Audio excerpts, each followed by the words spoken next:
Voltamos com Rede Notícia. Agora a gente conversa com um pré-candidato ao Senado por Minas Gerais, o advogado Marco Antônio Costa, o Superman. 12 horas e 45 minutos. Obrigado por ter vindo aqui, obrigado por ter aceito o nosso convite. É um prazer, obrigado, Janaína. Boa tarde para todo mundo da audiência. É um prazer. Marco, você tem...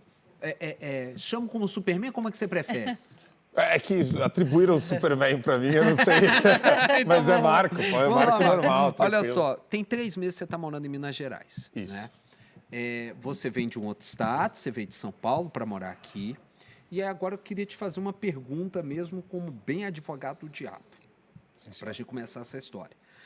Há 8 anos atrás, a ex-presidente Dilma Rousseff, que é mineira, nascida em Minas Gerais, criada em Minas Gerais, até parte do início da trajetória política, ainda lá nos grupos de resistência ao regime cívico-militar de 64, morava aqui em Minas, mas viveu praticamente toda a sua carreira política no Rio Grande do Sul. Se lançou candidata a Minas e tomou-lhe uma pancada nas urnas gigantesca. Perdeu.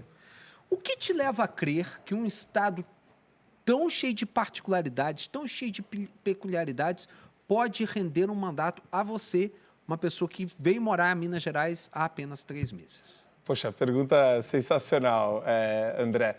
Primeiro que Minas é o único estado que tem liberdade na bandeira, né? Liberdade ainda que tardia. E isso eu acho que representa simbolicamente o espírito de todo o povo brasileiro.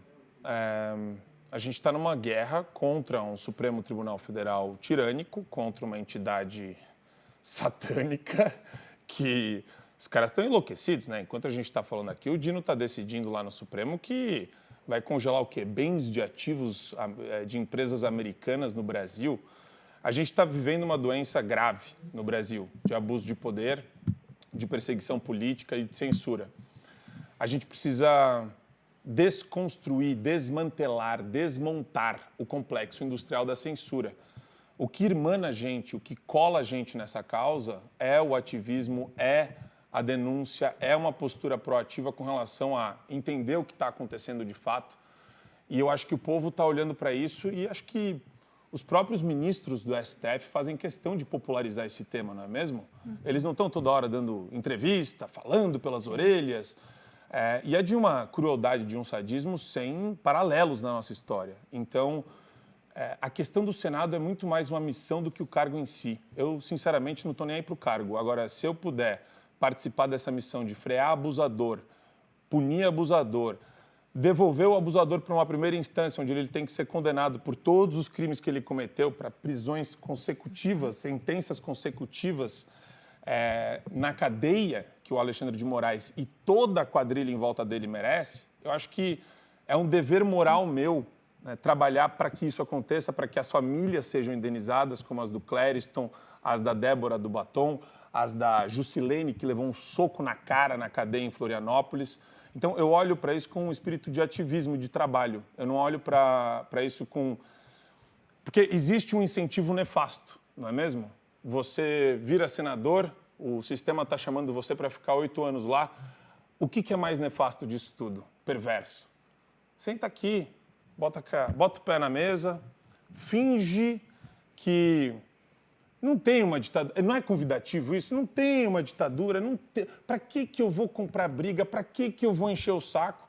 Então, quer dizer, eu como ativista me sinto no dever de me colocar nessa linha de frente. Eu recebi por... muita sorte na minha vida esse espaço na comunicação.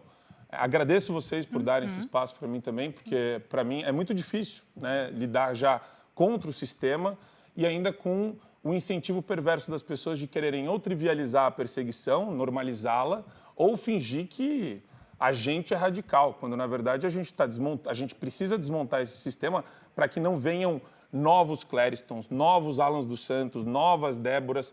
A gente tem que arranjar o antídoto para esse câncer, para esse mal que a gente está vivendo. E você vai se candidatar para um partido que já tem ventilado outros nomes de peso, né? Como é que você vai trabalhar isso aqui no estado, que já são nomes conhecidos aqui em Minas Gerais? Eu acho isso maravilhoso também, porque eu realmente acredito pode parecer ingênuo ou pueril, mas eu acho que é uma corrida do bem. Acho que tudo concorre para quem apresenta o melhor trabalho sobre os assuntos que considera mais importantes. Tem gente que acha mais importante um senador ficar preocupado com buraco em rodovia. É uma preocupação? Acho que é mais competência do governador, acho que tem competência também da União, tem competência até de prefeito em alguns lugares. A minha missão é acabar com o abuso e a gente refundar o Estado brasileiro a partir dessa perspectiva de longo prazo, não de curto ou médio prazo, mas de criar o ambiente necessário para isso. Fui agraciado pela queridíssima amiga e deputada Júlia Zanatta para ser um dos representantes da Frente Parlamentar pela Liberdade de Expressão no Congresso Nacional. Ou seja, tem muita coisa que, mesmo sem você ser deputado, você consegue fazer, você consegue apresentar. Chamei o pessoal que fez um site chamado dossiermorais.com, está fazendo parte do instituto que eu montei também, que é o IFPE, montei nos Estados Unidos e aqui no Brasil. Já tem mais de 2.000 voluntários interessados em levantar e defender essa bandeira. E que bom que é assim. E que bom e que os demais candidatos façam o trabalho que eles acham que são pertinentes, os pré-candidatos que seja, para conseguir mobilizar as pessoas em prol dessa bandeira ou da causa que eles acreditam. Eu acho que a dor maior e mais aguda e mais sintomática que a gente tem hoje no Brasil é de uma Suprema Corte perversa e, por coincidência ou não, o Senado é o lugar onde a gente precisa começar a colocar um freio nisso. Você falou sobre a possibilidade de ser candidato aqui no Senado. Você precisa ter um partido para poder conseguir chancelar a sua candidatura. Ainda mais que é uma candidatura majoritária, não? Então ainda fica mais difícil ainda. No PL tem uma briga de foice hoje para se ter quem vai ser esse candidato. O presidente estadual do partido, deputado Domingos Sávio, já falou nos bastidores que quer ser candidato.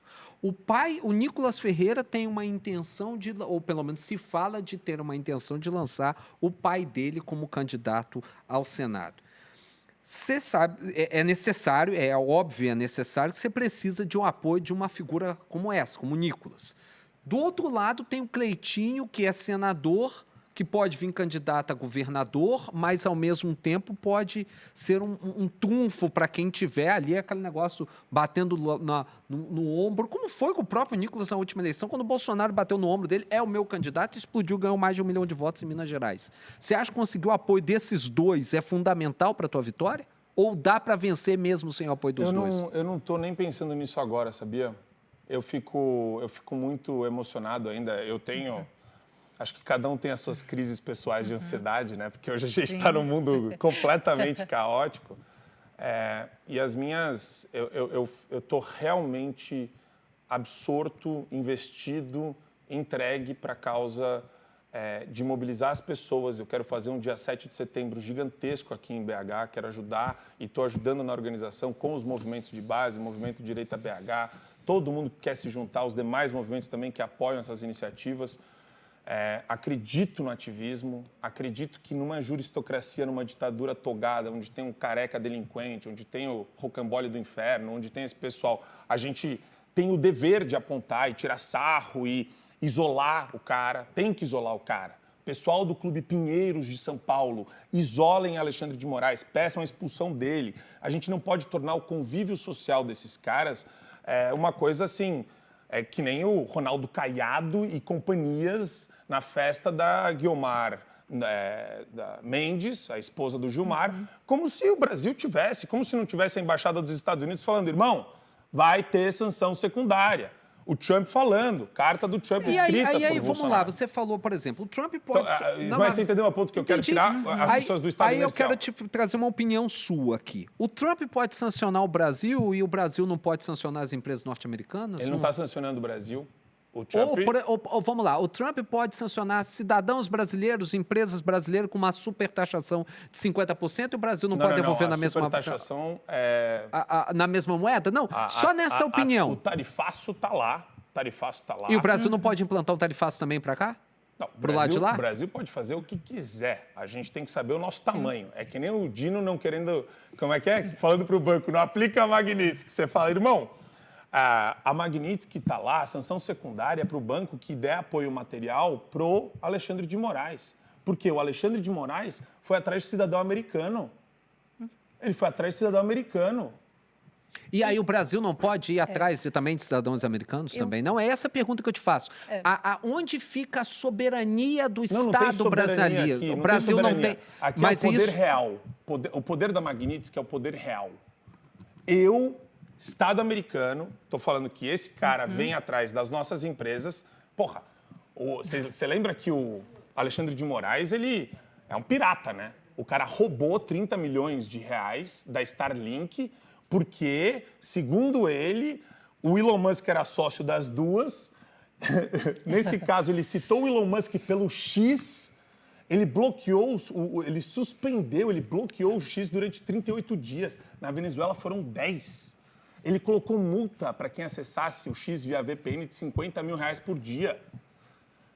Ele meteu a mão em empresa americana. Ele fez isso com o Rumble. O Rumble fechou. O advogado do Trump falou que o Brasil está agindo como se fosse a Venezuela. Deixa eu só fazer uma pergunta aqui. Pior. Mas o ponto é esse. Quer dizer, o cara mexe com empresas e cidadãos americanos, espera que o governo americano não sancione a pessoa física dele.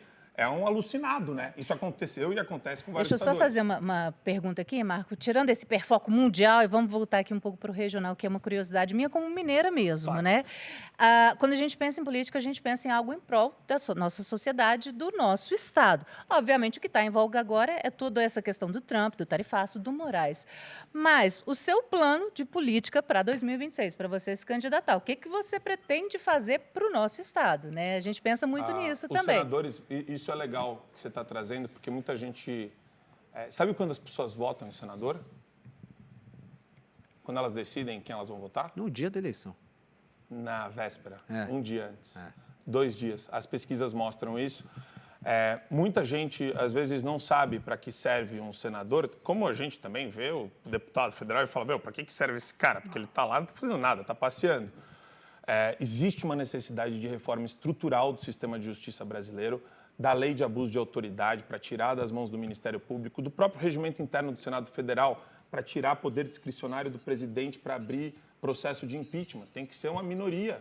A gente faz uma minoria aqui nem CPI, 27, mas a gente precisa criar mecanismos de freios e contrapesos de verdade. A gente precisa discutir vitaliciedade de juiz, de conselheiro de Tribunal de Contas e de promotor de justiça.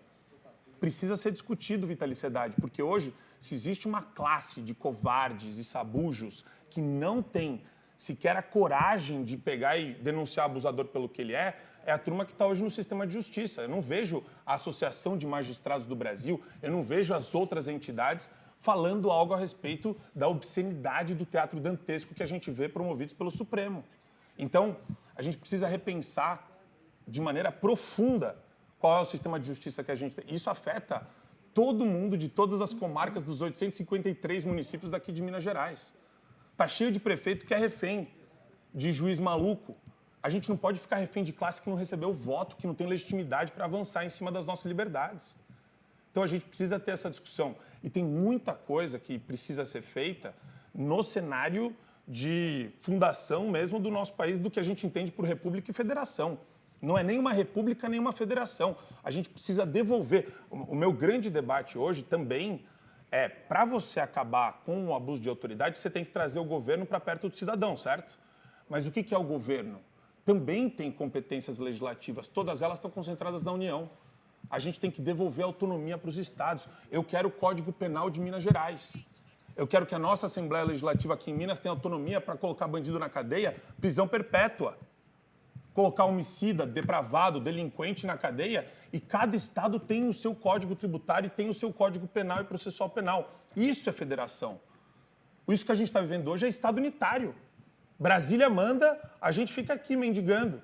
Vai lá, tem movimento de prefeito retirante todo ano. Agora, com a nossa reforma tributária totalmente centralizadora, vai ter movimento de governador retirante, de dinheiro e esmola para a presidência. Quero agradecer a você, Marco Antônio. Obrigada. O tempo é curto, mas já deixo aberto novamente o espaço para que você volte aqui para conversar conosco. Acho que os temas são muito importantes, são muito bons da gente debater. Essa questão da federalização e de uma autonomia maior dos estados, eu estou contigo. Acho que realmente a gente tem que pensar nisso. A gente gente vive praticamente... cidadão. A gente praticamente vive uma república que pegou praticamente um império e adaptou e continua tudo do mesmo jeito. Ainda muito pior obrigada, do que era em viu? muitas coisas. Volte Obrigado, sempre. viu? Obrigado a vocês pelo Obrigado. carinho. Obrigado à audiência também.